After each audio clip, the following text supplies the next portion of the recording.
if he heard your version of what a fool believes. Whoa. Your version.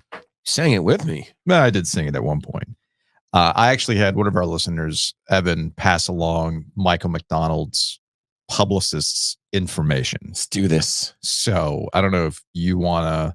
Yeah, I'm on that. You want to, riz that person up. Take a shot of Four Roses and shoot your shot with Michael McDonald before they show up. But would he actually sing with us? Of course he would sing. Well, why wouldn't he sing with us? No, I'm saying, like, what do you think his reaction would be? Like everyone, he would tell us never to do that again. Everyone has to have a terrible Michael McDonald impersonation, right?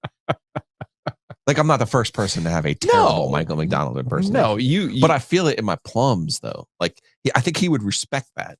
No, your version of Michael McDonald's when you go for the high. I'm more of like much like when I make fun of Dave Matthews, I'm much more of a I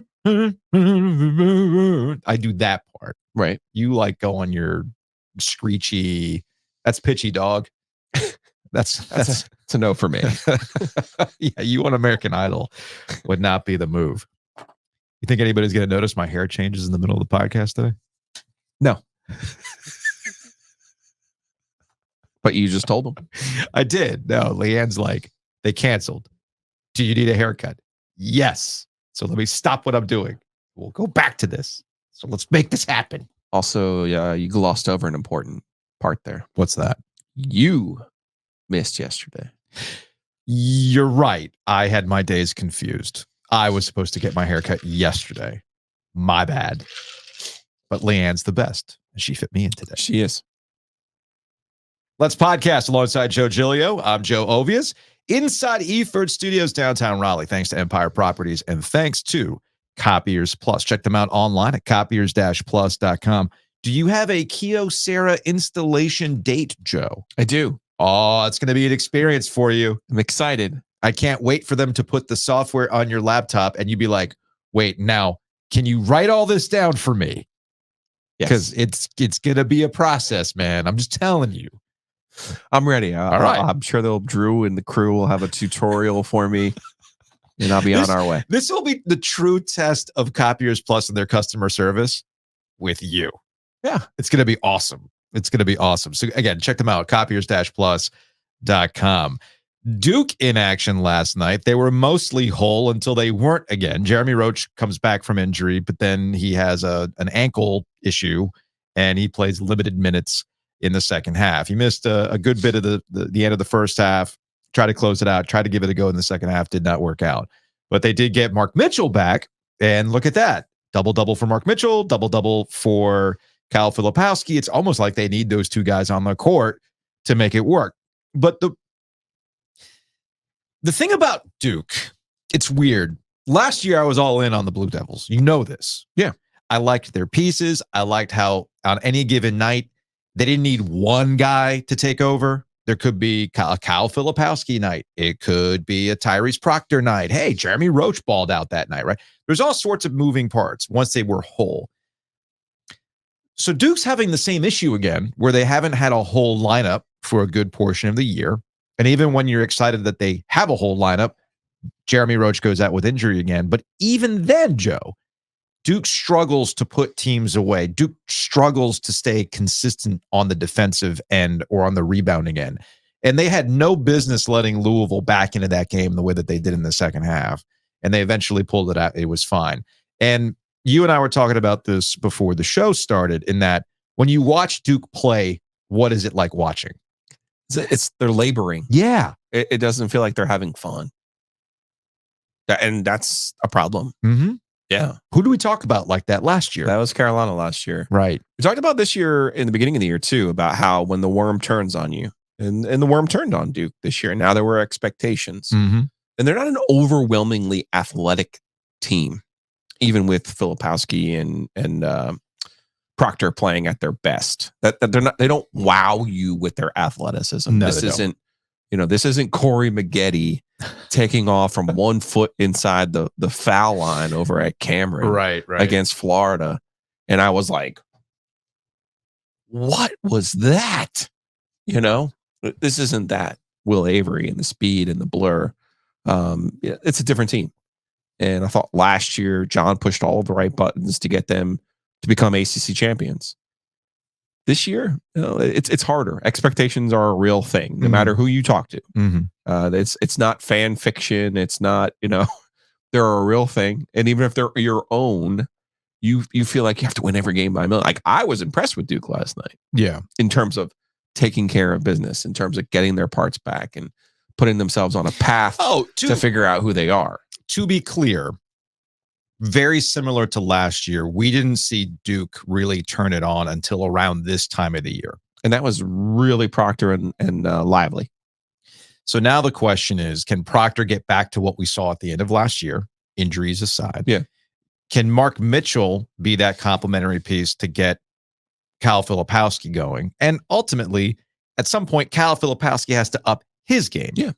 If you pay close attention to how the coaches talk, you'll hear me stress this enough. If you want to get a general sense of what's going on, listen to the coach. They will tell you if you listen closely. And you can tell Duke's been challenging Cal Filipowski to try to look, dude, you shouldn't need to be MF'd to go out there. You got to have to want this. Go out there and be this guy that you can be.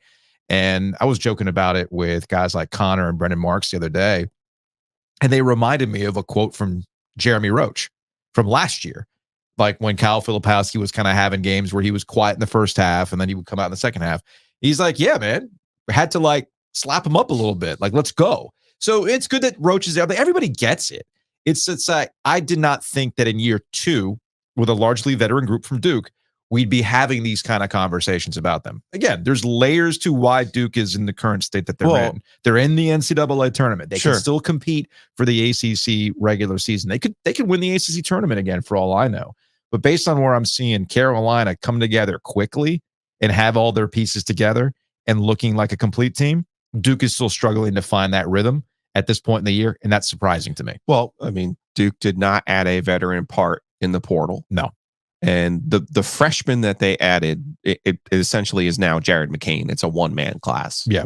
And he's Foster. good. Foster has his moments. He's coming around. I mean, Cain's starting to improve from his slow start on the season for sure. Sure. But he's a 6'1", 6'2" shooter. Yeah.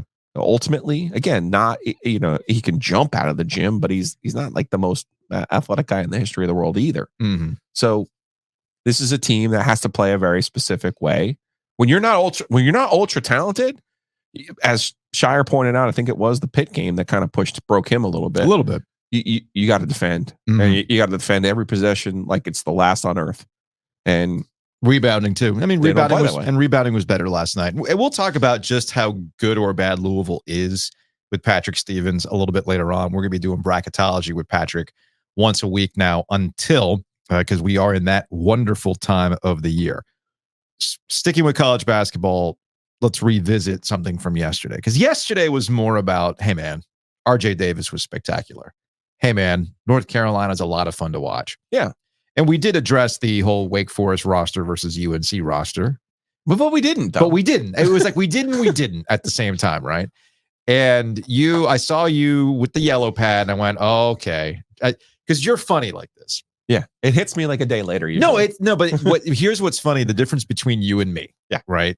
I was forged in the fires of instant reactions. Yes, you came up in let's methodically look through these things. Let's get it in print. I have time to work on a story. Yeah. We can revisit these things later in the week. Where I'm like, I'm sorry, that's 36 hours old. On to the next thing. Right. Yeah. It's very difficult for me to revisit things. So that being said, when I walked into the studio this morning, I saw the yellow pad out. I saw you with pen. I'm like, shit, what's he working on? What's in his brain that he needs to get out? What's this? I'm still right about this. No. Mode. Okay. So this is not what this is about. All right. Let's set some parameters here. Okay. First of all. Okay. There is a difference between a roster and a team, right? Which I think some people could potentially be confused about. That's fine. For example, when LeBron James and the Cleveland Cavaliers beat the Golden State Warriors in the NBA Finals, who had a better roster? Oh, the Warriors. I think 99 out of 100 people would say the Warriors. The Warriors, yeah. But they weren't the best team. They weren't the team that ended up winning the championship, right? Okay, that's number one. Number two, all right, I'm looking at this going, why are and the universal reaction was, and your reaction in real time was, wait a second, are you sure? Yeah, I had to think about it. Like, are you like, what are you actually saying? Yeah, I had to think about it. And my thought process, and again, now I'm reevaluating, not just based on Carolina fans, but and Julian Council is a Carolina fan, but like the way that he was like, what are you even talking about? Right? Like, this is not a thing. I just want to look at this now. Old school newspaper style, one by one. Tale of the tape. Yeah, let's just do this. Frank DeCenzo noted column. Yeah. And I think ultimately the answer probably still is North Carolina. Sure. But what I'm struggling with is like people are acting like it was like the most outlandish. Like I came up with this hot take to trigger people. No. Oh, okay. No. Can like I, it was not manufactured at all. Can I address that real quick? It was me quick? in my head going, now wait a second. I would actually take Wake's roster over Carolina's roster. Let me address that real quick because I saw that too, and sometimes I don't want to. Or that I was drinking before the program. I was not drinking before that program. Before that program, no. Okay. Let me make something abundantly clear for the audience. If you don't believe Giglio, believe me. Okay. Okay. Because I've worked with enough Giglios in my life that I know. Okay. There is a difference between being performative and being stubborn. Okay. Oh, yeah. You are stubborn. You have a thought in your yes. You are stubborn. You have this thought in your head, and it takes you a long time for you to come off this particular point. And you'll fight it. You'll fight it. You'll fight it. Which again makes the point of you believe in what you're saying. C Hill, Tariq. Bingo. I will admit that there are times where I will be performative about certain opinions. Not because I don't believe them. It's because, again, the difference between how I operate and others enhancing. is I have to do it to get a point across sometimes. And sometimes I will admit I go a little too far in being performative about stuff, but there's always a basis of truth. So that's the difference. So when Joe says, I'll take Wake's roster over UNC's roster, he's not just saying that for reaction. I know the difference because I know people in this business who will say things for reaction. And some of you are listening to the podcast right now. You know who you are. So Joe's not doing that. I just want to make that abundantly clear. All right, let's do this old school. Here they are. Here are the players. Mm-hmm. Here are the teams. Okay. Here are the names. I didn't put any numbers on purpose. Like I'm not going to sit here and be like, oh, so and so averages more points, so and so averages more rebounds, whatever. Let's start with the obvious. Okay. RJ Davis, you would obviously take over Hunter Salas. Well, yeah, obviously. Well, yeah. Even in the even if he played a normal game in the second half, that's somebody you would say, well, okay, yeah, I would rather have RJ Davis. Sure. Harrison Ingram, even though the numbers suggest that Carr is at least on the same footing, I think most people would take Ingram over Carr. Mm-hmm. All right. So far we have 2 UNCs, 0 Wakes. Boopy Miller, in spite of his performance on Monday, has had a much better season than Elliot Cadeau. Okay. Much better. I mean, there are very few people. Can we go back to Cadeau? We can. Okay. That doesn't mean who's going to be a better player. Now, again, it doesn't even have to be who's going to be a better player, but we'll get back to we'll get back to Cadeau. I think Boopy Miller has had a better season than Elliot Cadeau. I agree. Okay. Here's one, you could go equals here, but I think that would be a slightly disrespectful to Hildreth. Mm-hmm. I think Hildreth is a better player than Cormac Ryan. They're very similar. Yeah. But I think Hildreth can actually win you games when necessary. Mm-hmm. I don't think that's Cormac Ryan, nor is it his role. That's not his role. Okay. Mm-hmm. The bench. Trimble, Monsanto has been hurt. Yeah, we don't know. Trimble has come on. Yeah. Fine. Marsh and Washington are essentially the same player. Mm-hmm. Right? Mm-hmm. Withers is a much better athlete than Fredrickson, but Fredrickson's a better shooter than Withers. I mean, there's a lot of wash here. Yeah. I'm not going to give either side. Can we just get I would say Monsanto is actually the better when he's healthy, obviously. Yeah. I would say Monsanto, you'd rather have him than Trimble. Okay. I don't think that's again, this all I'm trying to But let's represent here. let's get to the Okay, the and core part of this now, because this is where people really had the reaction. And this is the part that kind of sort of confuses me. Mm-hmm. And this is how you have a worldview.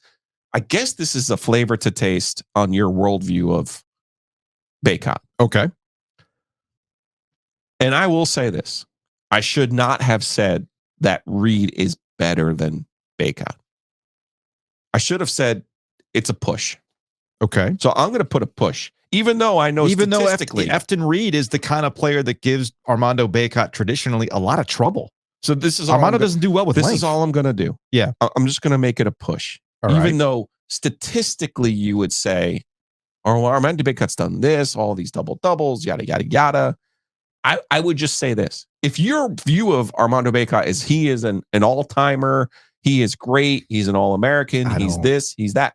I don't see then that. I can't change your view of Armando Bacot. No, Armando Bacot, it's entirely possible that Armando Bacot has this career at North Carolina that does not have his number in the rafters. I would just say entirely possible. I would just say on the floor. Yeah. And I think it played out this way in the actual game. Mm-hmm. I think they're very similar players. Okay.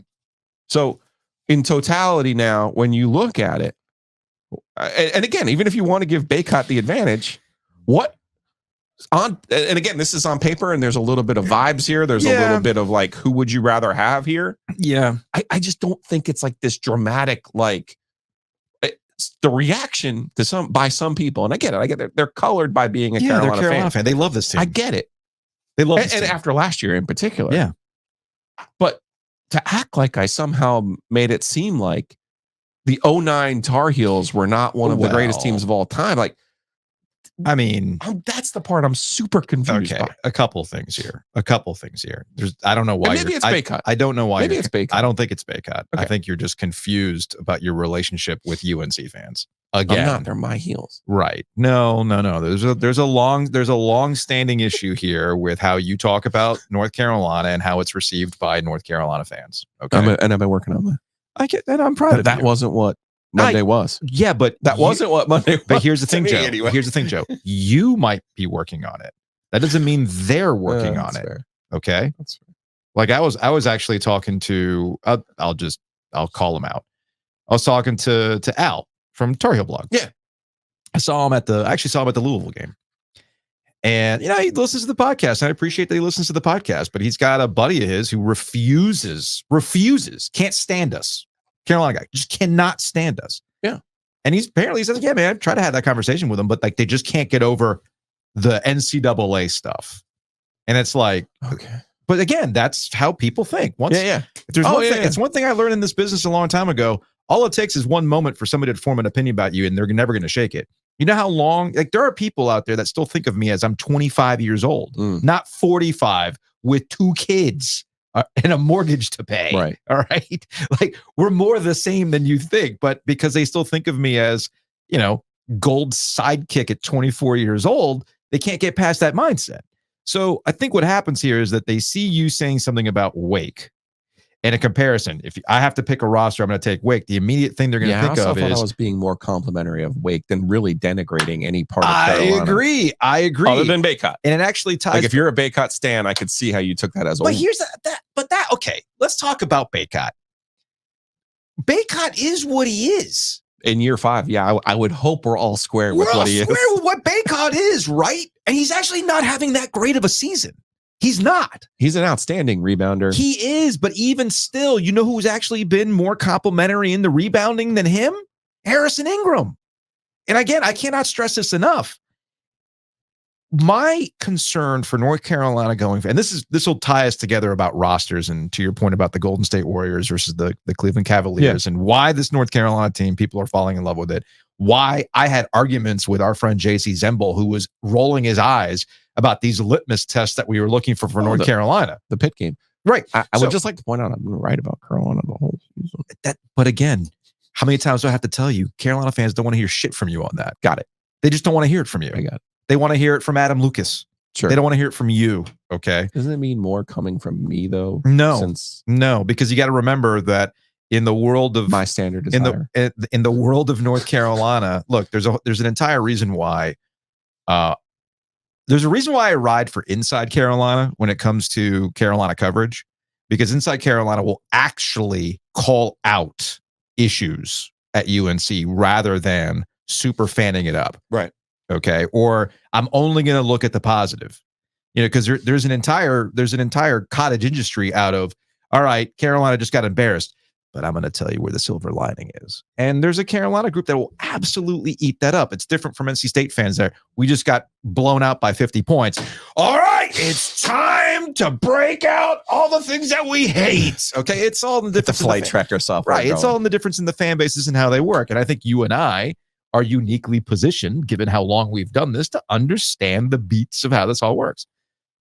But with Bacot, specifically Bacot, I don't understand why we're still having a debate as to what he is and what he isn't. You've used the term garbage man, and it's been used in a very complimentary way. You're asking Bacot to do this job, and when he does that job, you notice that Carolina usually succeeds. So my concern about the Tar Heels going into this year was, does everybody understand that?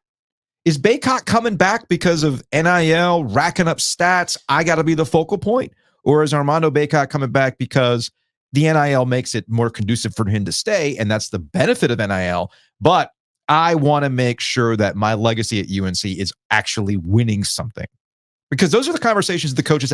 I'm not just bringing that up. Those are conversations that Roy Williams has had with guys saying, are you coming back to win? Because if that's the case, we're good. If you're coming back for X number of reasons, draft status, X, whatever number of reasons, then I don't want you. You don't think Hubert Davis is in the same boat? I mean, that team has taken on the personality of Hubert Davis in a way that last year's team never did. Because Hubert Davis cares about one thing and one thing only. And it's kind of fed off that with this team. So I've been impressed with Bacot, actually. And I've been impressed with the Tar Heels in general because they're actually doing the thing that people talk about all the time. We understand our roles, which gets us to the roster. You might physically, talent-wise, look at Wake's roster and go, oh, man, that's a nice group. But I'll still take UNC's roster over Wake's every single time, because is Cormac Ryan as gifted as the other guy? No, but I know what Cormac Ryan's going to give me. Yeah, he's fitting into what they want him to do as well. Which gets us to Elliot Cadeau. Is he Boopy Miller? Has he had a good a season as Boopy Miller? No. Does he have to? No. Elliot Cadeau really has to be concerned with two things, and that is facilitating the offense to make sure that RJ Davis is the focal point, and you've seen the benefit. And then along the way, finding his own game, as you call it, a luxury, finding his own game where he can drive to the basket. He can get some points where needed. If RJ's going through it a little bit, he can step up. Those are the things that Elliot Cadeau is worried about. And when I look at these two rosters on the court at the same time, I'll still take UNC's every single time. As a team. As a team. Yeah. As a team. Yeah, that's the conclusion I'm now coming to. Okay. Not roster versus team, but also here's the thing with Cadeau. Yeah. Okay. The UConn game, the Kentucky games, because we're no longer in, is Carolina going to win the ACC? Oh, no. That's already done. No, that's already over. I'm with you on okay. That. Yeah. I'm with you on that. We're now into, is Carolina going to get to the Final Four and win the national championship? Mm-hmm. That's the conversation Carolina's in now. And in order to do that, you go back to the Kentucky game, you go back to the UConn game. It can't just be Davis. Okay, so it could be Cormac Ryan. Mm-hmm. It could be. But I think ultimately the answer is that's where Elliot Cadeau needs to go from here to here in order for this team to reach that ultimate goal. Housekeeping. Tecmo Super Bowl tournament. It is on February 4th. Shady's in Garner. Email us, theoggoesdigital@gmail.com. $25 to enter. Cash prize to the winner. We'll have goodies. It'll be a good time. Just come hang out, man. Beer. Just come hang out. So I've been kicking this around. Yeah. I enjoy cooking. I don't know if you know this. Mm-hmm. I was thinking I might cook for us. Okay. What are you going to make? Well, the go-to in such events would be baked ziti. All right. Giglio's baked ziti. Yes. All right. What do you think? I'm down with that. Okay. I've never had your baked ziti. I know. It's, to be quite frank, it's usually a funeral.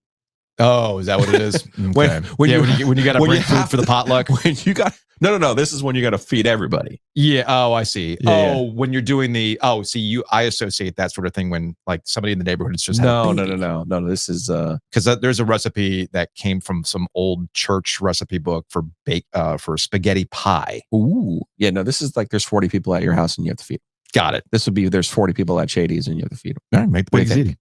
I'm down with it. All right, let's do it. Maybe I'll make my mom make flan for dessert. Maybe that's what we'll delicious. do. All right, just email us, theoggoesdigital@gmail.com. Maybe you Now don't. I'm hungry. Now you don't. Maybe you don't want to play Tecmo Bowl. You just want to eat baked ziti and flan. Head on over to breakingtea.com/OG and you can buy some of our merch. If you click on the link that's in our podcast summary or YouTube summary, that is a referral link. So it'll take you to Breaking Tea. Yes, buy our shirts. But if you start poking around the website and you see a Carolina Hurricane shirt that you like, well, then buy that too. And that helps us in the long run because we do get a cut as part of that referral. We've been talking about that Tecmo Bowl tournament. Big thanks to Whitaker and Hamer for helping us put that on over at Shady's. You can check them out, wh.lawyer, for legal services, parking tickets, I don't know, taking your house to closing, that sort of thing. That's all at wh.lawyer. Random traffic violations. Speaking of closing on a house, maybe you actually want to buy a house or sell a house. That's where Hometown Realty comes into play. Check them out, myhtr.com. Again, that's myhtr.com. Hometown Realty, 6 locations, more than 250 agents, 60% of their business in the new construction. You want to get ahead of that frenzy that's coming with the lower numbers and the summer market. Best thing to do is go to myhtr.com.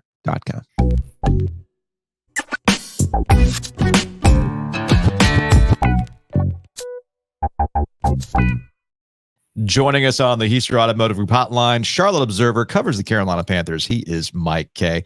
Mike, what's going on, man? I'm here, like my grandma says. It's been a busy start to the new year. We'll say that. Yeah, you're here. Dan Morgan's not going anywhere either. He is here. He's been elevated to general manager. There's been a lot made about the process. They had this search firm. Why didn't they look outside the organization? Look at all the decisions he was clearly part of. You and I have talked about this, and I think it's worth repeating for the audience. Just because you've been around people doesn't mean that that's exactly how you're going to go about it. I find it odd that there's not at least not a benefit of the doubt, or at least let's be patient and see if Dan Morgan is his own person and see how the rest of the front office structure looks like. I didn't like the immediate dismissal of Dan Morgan as the new GM. And I think something you'll find in talking to people about Dan is very direct. Mm-hmm. While he's a consensus builder, his voice is heard. He is a guy who, if he believes in something, he will be a linebacker in his voice. You know what I mean? Like he makes his presence known. I think there's a level of respect between him and Tepper, especially because Dan played the position. He played it for the organization. He was on the field. He's a Pro Bowler. Like his accolades on the field are pretty notable. And then when you go off the field, he's very well thought of in Buffalo. I've talked to a few different people who were in that front office, who were in that personnel department. They rave about him. Seattle, John Schneider has a reputation of being a very good consensus builder, which is something that you hear a lot about. You heard a lot about it with Fitterer. You will hear a lot about it with Dan. I think part of the issue that the previous regimes have had is it gets to the point where people are stepping outside of their jobs. Typically in a really good organization, both the GM and the head coach and the coaching staff in general and the personnel department, they're all in lockstep together. They know what works. They know what the coaches want out of their wide receivers, their cornerbacks, their defensive back. I mean, their entire operation. The personnel department then goes and scouts and tries to figure out, hey, this is who fits into this dynamic. This is who has the traits to do this. This is who has worked with this guy, so he probably understands the language. Stuff like that. What seemed to keep happening was coaches Matt Rule and Frank Reich would occasionally be like, yeah, I played against this guy, or I coached this guy.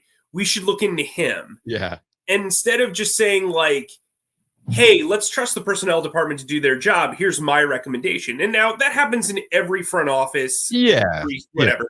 But it seemed to me like that was a lot of the demise for the Panthers over the last few years, is those coaching recommendations were not necessarily strong evaluations, right? So what you're getting at here, Mike, is there's a reason why there were Temple players on the Panthers when Matt Rule was head coach. There's a reason why Miles Sanders got that contract. Correct. And so I think when you look at that, I think, Scott Fitterer is very well thought of in the league, very well liked. But sometimes I think like he could have put his foot down a little bit more just from the outside looking in.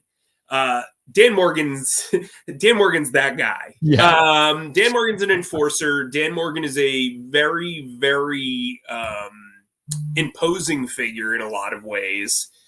And I think for him, this is a really great opportunity to kind of be the flag bearer for this franchise. I mean, he's homegrown in a lot of ways, but he's also gone off to, I always say you've got to like chase your star. He did that in Seattle. He did that in Buffalo. He got away from the organization and then he comes back. I think he's a good marriage of the present and the past, and hopefully he can be somebody who's good in the future. And I guess the other part to this, why I'm in a wait and see approach, David Tepper, I'm not trying to absolve David Tepper of a lot of the moves or how he handles things, but there was every reason to move on from Matt Rule. There was a mistake made. It wasn't working out. You move on. Same with Frank Reich. If Bryce Young's your guy, you don't want to stunt his development. This clearly wasn't working. Why try to make it work? Move on from him. So Sure. the next question is, will he have learned of all those mistakes that you just laid out of influence? Too many, way too many voices in the room. Like, okay, fine, we'll go get this guy, XYZ.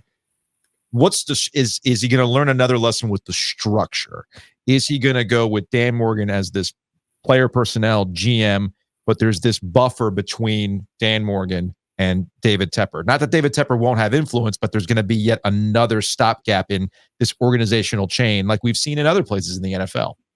Yeah, I mean, I think if you look at structures around the league, the GM position as football has evolved has become so much more than what people like look at it. It's not just picking players and signing players. It's not just managing the roster. It's managing an entire football operation. And so I thought it was interesting that Dan also got the president of football operations tag as this football guy, this football authority.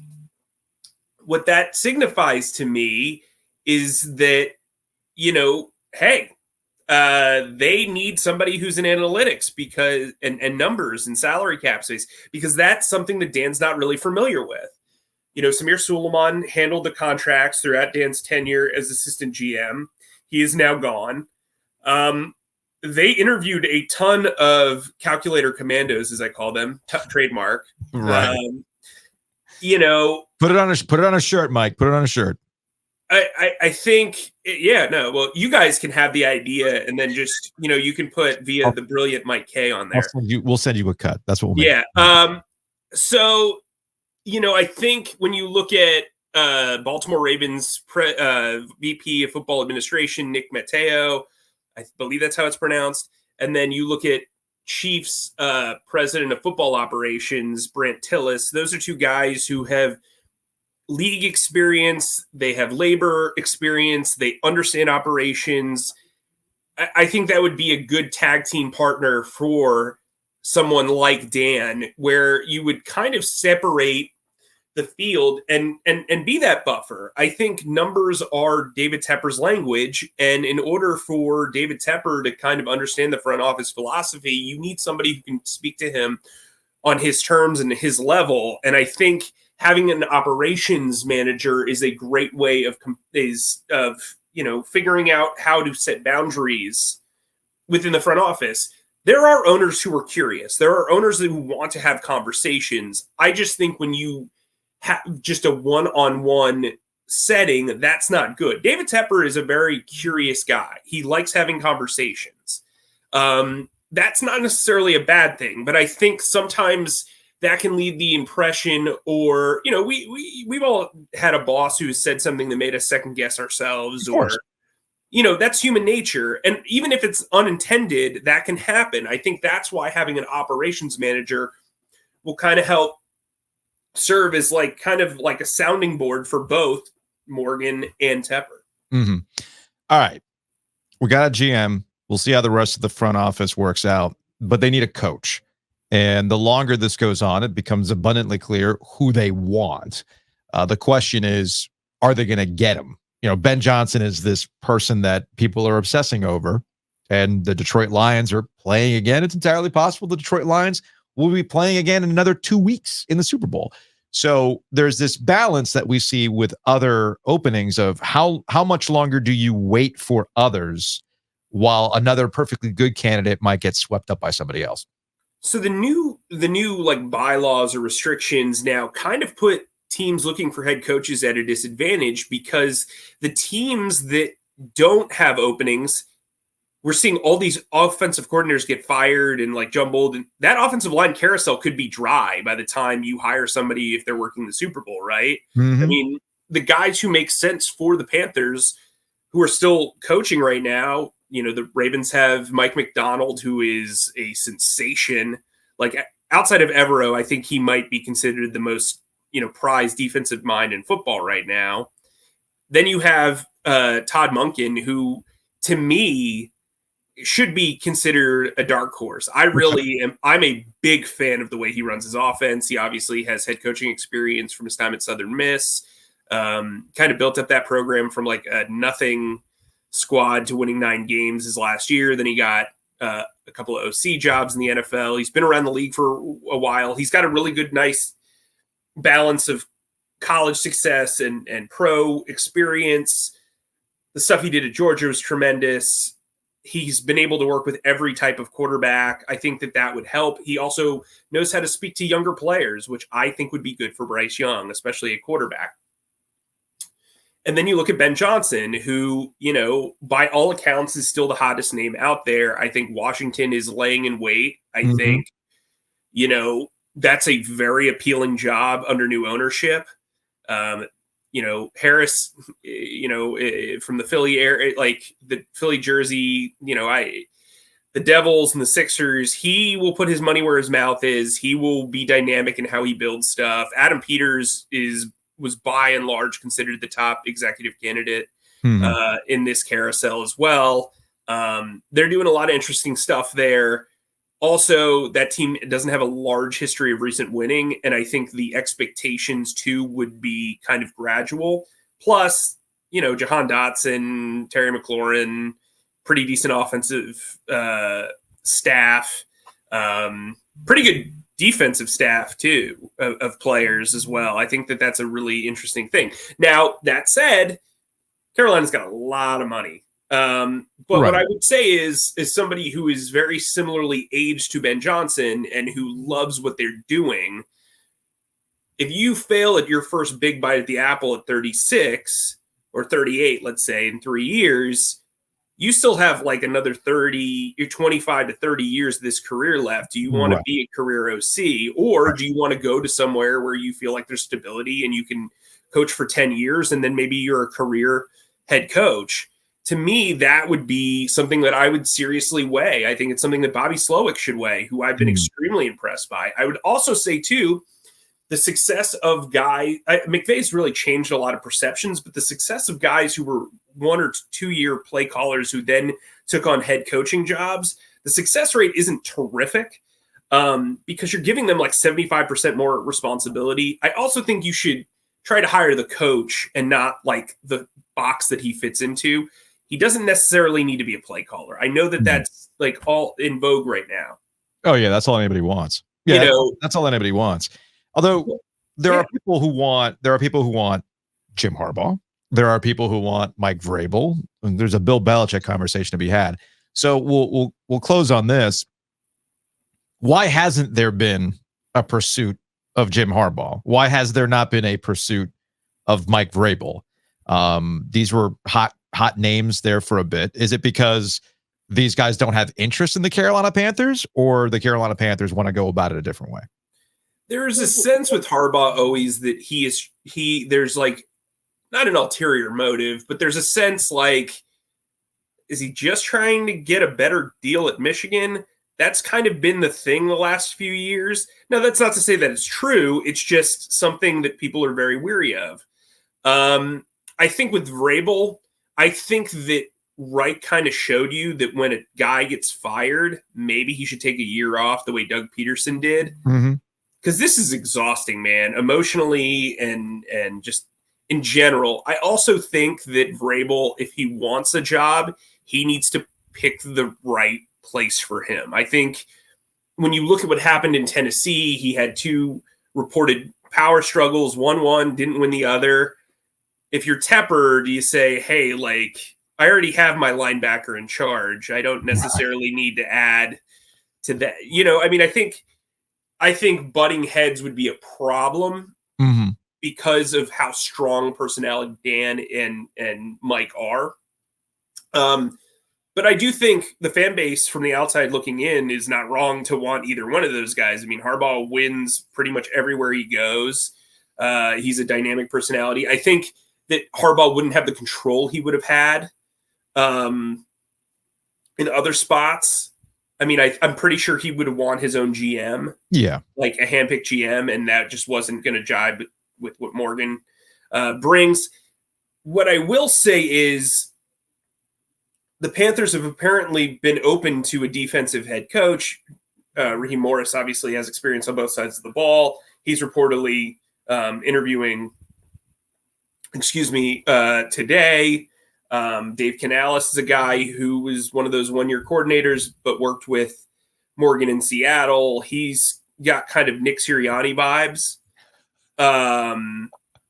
which is fine. I mean, is it though? I mean, heck, I'm surprised Sirianni still has a job.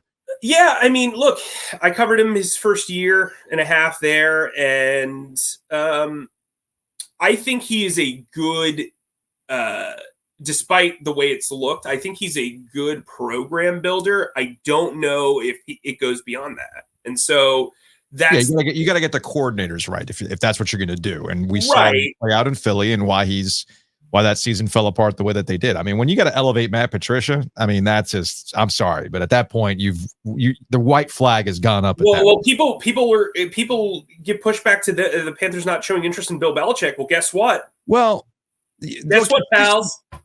It's interesting you bring that up. It's interesting you bring that up because I've never the Bill Belichick thing has never made any sense for a variety of reasons. I agree.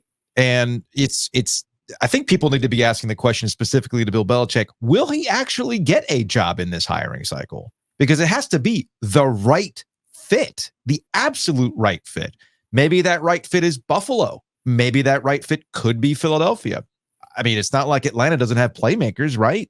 Mm-hmm. So it has to be a very specific fit. The Panthers never made any sense for what Bill Belichick is trying to accomplish in the latter half of his career.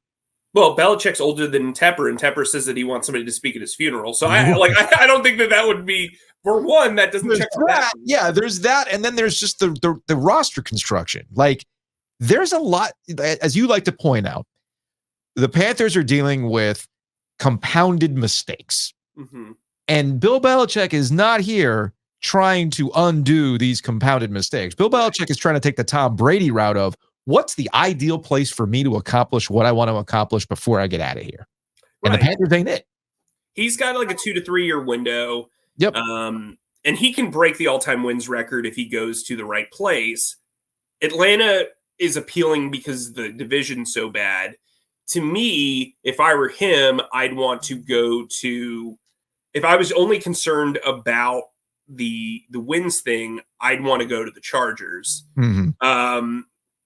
But, alas, I would not go here. And that's the thing. We can all agree that the Panthers are not a place you want to go if you're trying to get 15 more wins to get that record. Mike Kay, Charlotte Observer, covers the Carolina Panthers. Mike, we appreciate the time, man. I'm sure that at some point we'll get some more information on the head coach, but I think people can kind of put 2 and 2 together. They haven't hired a coach yet. There's certain names that are still in the playoffs. yeah, I think we know where this is headed. So we'll see how it all plays out. Thanks, man. Thanks for having me.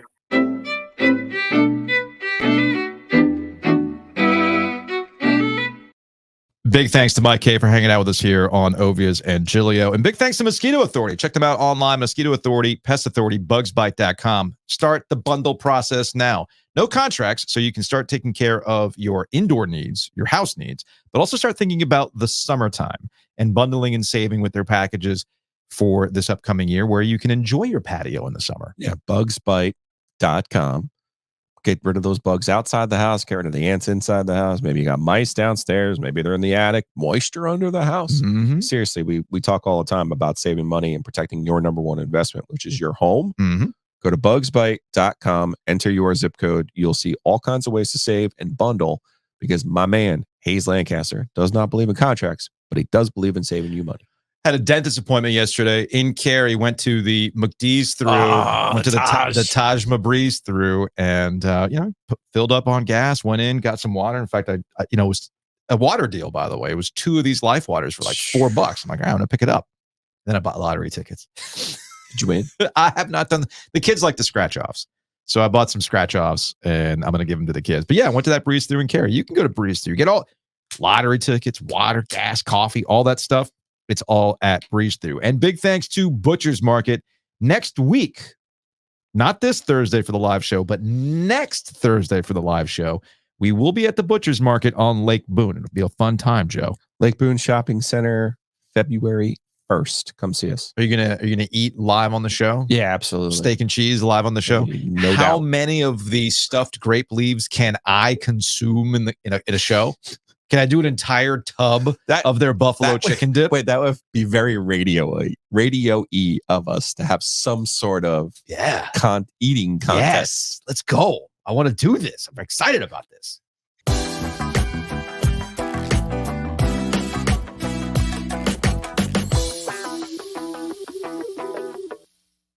Joining us on the Heister Automotive Group hotline is our friend, chief bracketologist of the show from the Washington Post. He is Patrick Stevens. Follow him on social media. Discourse, replace that I with a 1. Patrick, what up?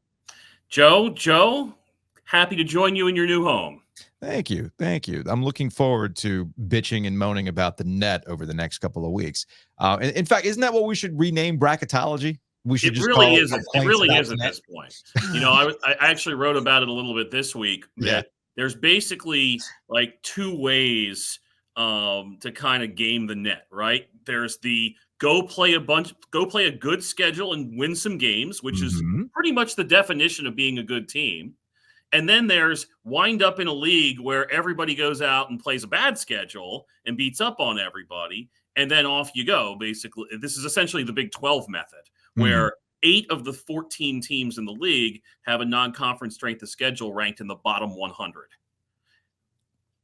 So, and it's because they don't lose, and because of the way that they win, and because they win, they win by very large margins, and they're rewarded for that. There are only 2 Big 12 schools that would have what you would call a good non-conference strength of schedule, and that's Kansas and Baylor. You're not going to be surprised by that. There's only 2 others that are even in the top half nationally, and that's Houston and West Virginia. Before we get super deep in the weeds, because let's just pretend no one knows who you are. Let's pretend no one knows any conversation about bracketology and they see this man with bobbleheads, and the bobbleheads are immaculate. Like that's if you're watching on YouTube, you can see Patrick's immaculate bobblehead collection. And what is that? Fleer puzzles back there? Donner's Diamond King puzzles. Oh, man. In the late 80s and early 90s. Oh, my goodness. Now I have to know. As I try to set up the segment, and now I have to know. Are the bobbleheads alphabetical? Are they by team? By team. Or have you done some sort of Dewey Decimal Stevens system to arrange the bobbleheads? By team. Nothing fancy. Okay. I had to know at this point. All right, so let's set this whole thing up. If no one's ever done bracketology before, when you put out your weekly list of who's going to be in the tournament, this isn't you projecting. This isn't you saying if so-and-so beats so-and-so, this is how they'll get in. This is you saying on Wednesday, January 24th, these are the 68 teams who would be in the NCAA tournament today if the bracket was unveiled today. Yes, it's a real-time snapshot, basically. Okay. All right. Got to make sure everyone understands that from the jump. And when you look at the criteria, a lot of people get confused about the net. They like to complain about the net. And I think a lot of people, are coming around to this idea. Your net doesn't matter, but your opponent's does. Correct. The net is basically a sorting tool, right? So, you hear about the quadrant system, quadrant 1, 2, 3, 4. And so your opponent's ranking is how it determines what quadrant those games go in. And that's obviously ever shifting. So you could theoretically, for example, go play a road game against a top 75 team. Let's say they're 73rd. I think that's about what Syracuse was last night, actually. And so you go in there and you think that's going to be a quad 1 win, and you can diminish your own victory by beating that team. So Syracuse fell out of the top 75 and is now a quad 2 win for Florida State as a result of that game last night, as an example. So this stuff is ever shifting. And at the moment, this isn't, it's not March 3rd or whatever, and you're not sitting there really parsing into, well, this is the sort of range the team can go in. There's a pretty wide range. So if you're anybody right now, if you're Wake Forest, if you're NC State, your aim right now is just to collect as many victories as possible and hope that those teams that you beat end up looking good later in the season. Are we at the point in these discussions where we can get a good idea of how many teams a conference like the ACC is going to get, or do we need more data? Because right now, it's that classic case of, a team loses and all of a sudden we're in referendum mode in the ACC, especially around here. Is it still too early to get it's a little early for a few reasons. One, because you've got 362 teams, and obviously not all of them are particularly relevant for this exercise. Mm-hmm. But all those teams factor in. They're all variables. They're all sort of little levers that are adjusting how different teams are viewed. So I think by this point, you have a decent sense as, do you have victories that are going to help you in non-conference play? You already have a pretty decent idea of that. Some of those teams maybe you beat and they fade down the stretch and they're not quite as valuable, but you have an okay idea. Mm-hmm. So, for example, North Carolina knows that beating Oklahoma and Charlotte is probably going to be a pretty helpful victory for them, as an example. So I think that at this point, again, kind of going back to the last thought, your goal is to just pile up victories and kind of really, I think about a month out is when you really start. Winning is good. Winning is good. Winning is good. I'm giving you a lot of winning is good. Thoughts here. No. This is where Joe and I love to play the hits, because I always tell him, unless it's an outlier, I don't think a loss hurts you. What matters more is the quality of the win. You mentioned Oklahoma for North Carolina. Mm-hmm. Obviously, Tennessee is a win that's going to take them a very long way. And if we talk about NC State a little bit, I think there's nothing on their resume. The BYU game is the one I think that will ultimately prove to be their Brad Davison this year. Will be the one that keeps them out of this field. That's just the way I feel on January 24th again, just looking at this thing. So in your projection this week, do you have 3 ACC teams in? Is that right? I had 4 going into yesterday, with Syracuse barely getting in as the 4th. Okay.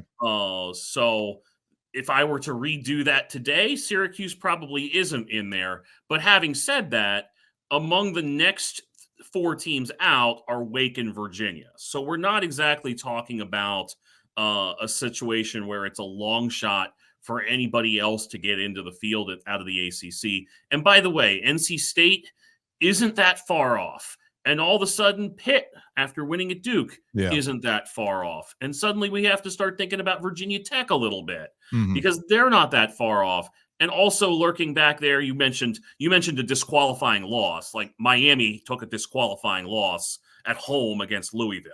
But if they can ever figure things out. Joe. All right, so let's talk about that a little bit. Do you think Louisville this year is as bad as Louisville was last year? I do not. No. And it's going to keep a team out like it did Clemson last year? this is not a good Louisville team. And you're going to look at those, the rankings in the league. I mean, this is a team that's 224th in the net right now. Mm-hmm. So, I think did they probably finish 260-ish last year? I mean, they're better, but that's not saying a whole lot. That's that's the key part, Patrick. And I'm glad you brought that up, because Joe's not the first person to tell me that Louisville's not as bad as you think. I was sitting next to CL Brown of the Courier-Journal when Louisville was in town to play North Carolina. And I asked him, I'm like, okay, let's get past the Kenny Payne, stumbles with how he talks about stuff, right? Mm-hmm. Is this team objectively good? And the best he could say was, I'm paraphrasing, it's like, I mean, they got some nice pieces and they're kind of putting some things together. For basketball watchers, that might be good enough.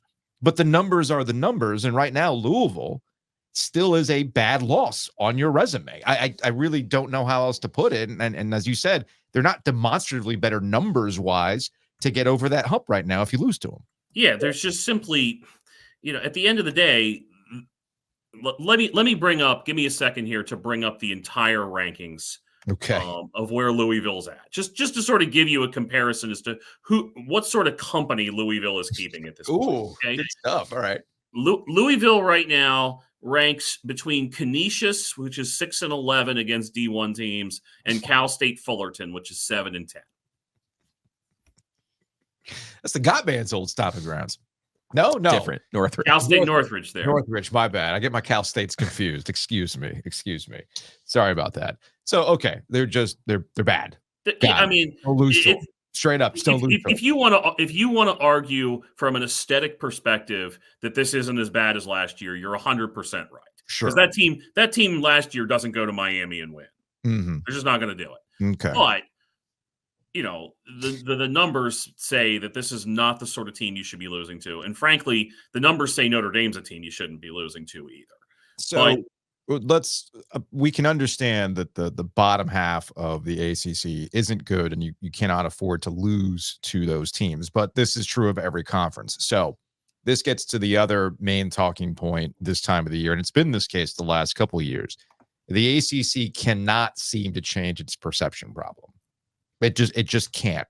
And people will point to Ken Pom. They'll point to free Ken Pom, Bart Torvik. They'll look at any number of things to tell you metrics wise. We're so obsessed with the numbers that the ACC just is not as good as we want to make it out to be.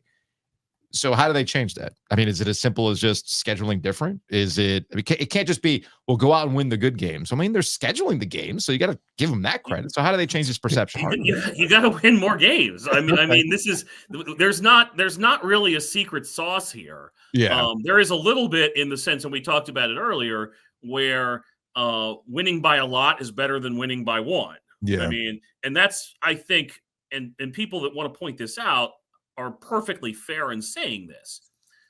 It is probably not a good incentivizing force in college basketball to say beating this team by 15 is going to help you more than beating this team by 8. Right. Okay?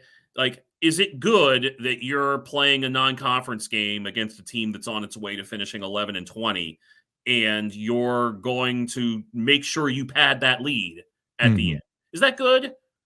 Probably is. And it's probably not good for your team development either to not get the minutes for your 9th and 10th and 11th men too. But that's kind of beside the point.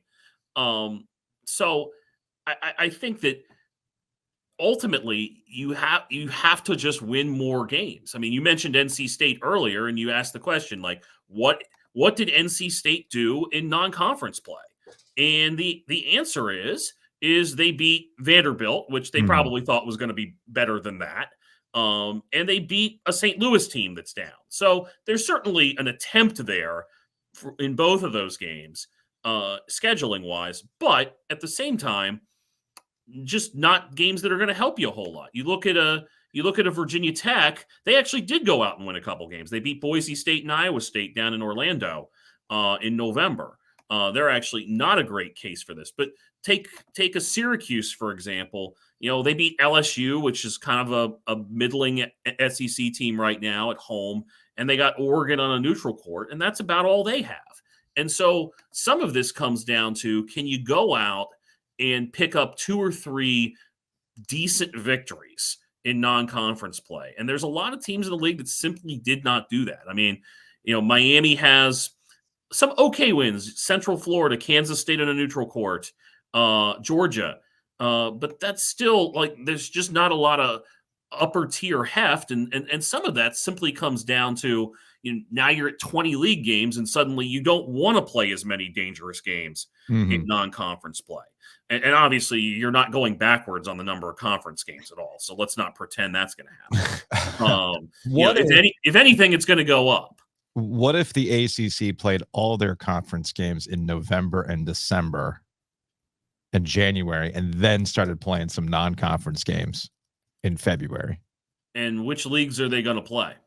Same ones. Everything is the same. You just inverse the order. Yeah. Well, first of all, you got to get other leagues to play their conference schedules early too. Yeah, because they're not. No, you tell them to wait. Sorry guys. Okay, so we're gonna shake up the Etch a Sketch and change. Yeah. Hey, while we're at it, why not have the ACC tournament the first week of the season and have the automatic Patrick, don't get us started. We have actually talked to the ACC. We have told them straight up, you need to do 2 tournaments at once. You do the old Big East at Madison Square Garden in November. You do the old ACC in Greensboro in November. You have these concurrent things going on, and then the winners of each one, they play each other. I don't know. I like that. You gotta get wild with this. So I am curious, if you invert it, what happens? What happens if you're basically switching it up? Maybe there's a chance that a team, for example, a Wake Forest this year, has its full deck of cards to play with, and has kind of figured everything out, got everybody kind of involved in everything to that point. Got some cohesion, things like that. It's a great question, and I think one of the things that came from the tournament success a couple years ago, and that's a really small sample size, it should be noted, but where people said, "Oh, look, well, here's Carolina and Duke in the Final Four, and Miami in the Elite Eight. The ACC was great all along." Well, the bottom tier of the ACC still stunk that year. I mean, that didn't change that. But, there is something to be said for teams that maybe have a bigger influx in transfers or a team that has high-end freshmen being better at the end of the season.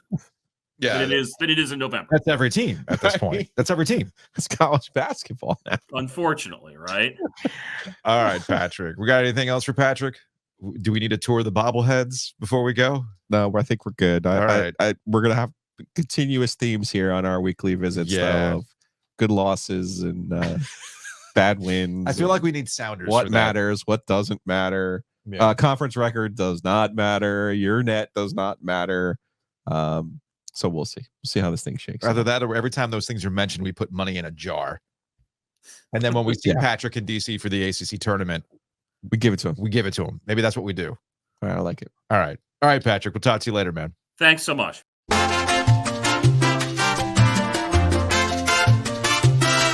I am so looking forward to getting nerdy with Patrick the rest of the season. You want to get nerdy on insurance? You want to get nerdy on saving money? You contact Matt Davis right now. 919-779-8277. InsureGarner.com, the OGinsurance.com, and start saving money on your home and auto. The number one thing to do is have a conversation. Like, the call literally costs you nothing, but you can save more than 40% the same way that our listener Troy did by picking up the phone, calling Matt Davis over in Garner, 919-779-8277. Also, big thanks to Homefield. Check them out online at homefieldapparel.com. Use that promo code OG23. I was actually emailing with the folks over at Homefield, just checking in, how things been going. And they're like, hey, February, March, we got some new stuff coming down the line. So keep that in mind. We got, how it is around here with the basketball. They're going to have some new stuff related to our area, and it'll be at homefieldapparel.com. My grandmother, lived in our house when I was growing up. Nana. She called it the golf. The golf? Watch the golf. That was big Virginia energy right there. The basketball? The basketball. Check them out online. Homefieldapparel.com.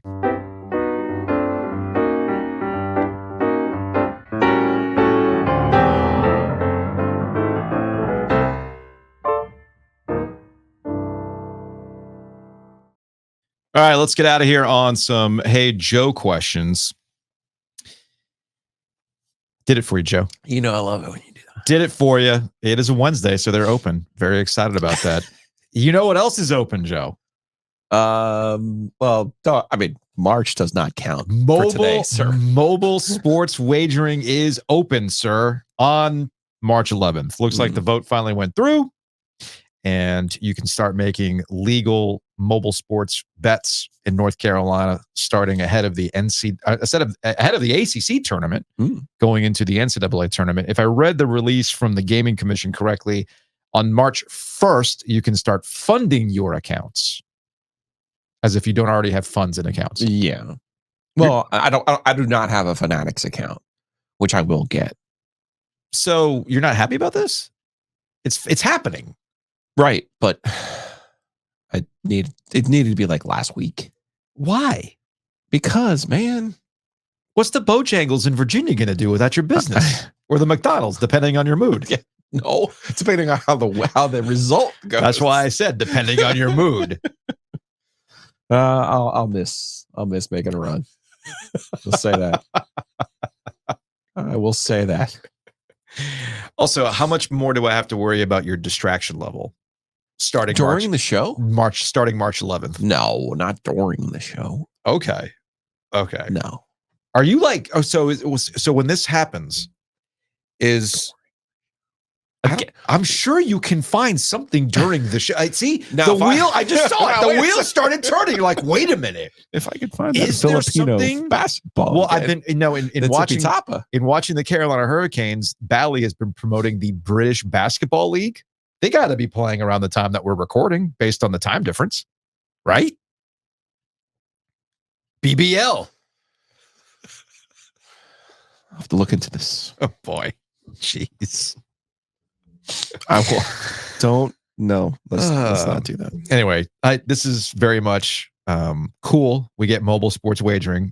And then you know what's going to happen with this? It's going to be shocking how little it doesn't matter in the grand scheme of things. Like mattering in the sense that it's not going to affect your sports experience if you're not interested in it. You're good. You're going to go to Carolina Hurricanes games.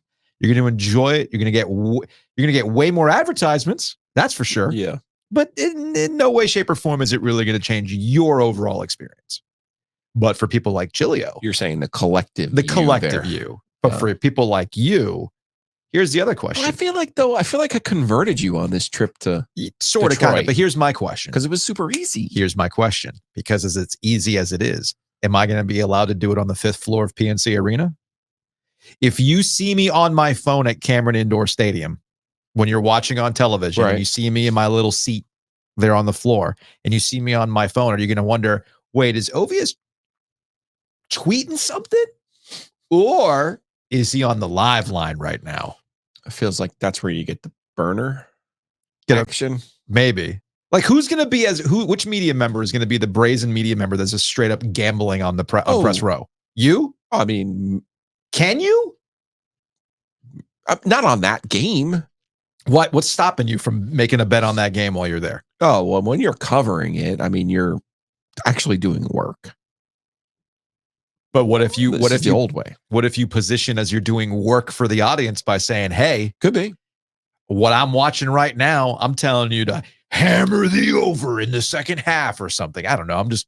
I'm spouting off gambling terms. You love totals. You know, I don't mess with totals. I don't know. Whatever. I mean, it depends on what you're there. Depends on what your role is there. Well, who's to stop you from becoming chief gambling correspondent while at a game? Nothing. Okay, then. March 11th, nothing. When we're at the ACC tournament, are we going to be there talking about the game? They already have gambling. No, I know they have it up there. I know how to have it. That's different. They have it up there. That is different. All right, so we'll go into the YouTube comment section for some actual response from people. This is in relation to NC State and North Carolina being tied together potentially thanks to the Board of Trustees. And we got some users here. UNC ran the ACC for decades. It looks absolutely two-faced for them to try and bail now. After paying off exit fees and grants of rights, knowing how spending adverse the Carolinas culture is, for what? Reduced Big Ten SEC payouts? Meanwhile, taking millions out of the NC economy, millions for students and powerful alumni at NC State, Duke, and Wake. Whoa. All this after moving the ACC office to Charlotte? I get it. This is from Chad. Personally, I hope they are fully tied at the hip For better or for worse, perhaps the SEC wants UNC so badly that they are willing to give 2 shares for state and to take both. Or perhaps they end up both stuck in the ACC forever. I don't see them both being stuck in the ACC forever. From Briggs, can't wait for the ACC to dissolve so that we can finally move on to the age of the Power 2. Conference realignment will finally be over, and we can all just move on. It'll never be over. It'll never be. You sure? Yeah. It'll never be over. Unless the NFL decides that they're going to take on the SEC as a minor league. Just saying. By the way, y'all peep the difference? Wait, why do people think that Carolina is not in a power position here? I think the not reason, politically, I'm talking about in the state. Oh, I'm talking about as the number one brand in the ACC. You know why? Because it gets back to the start of this podcast. People feel a particular way about schools. Okay. That's why. I think objectively, also, like North Carolina is going to go to the Big Ten. That is where they will be. Yeah. Yeah.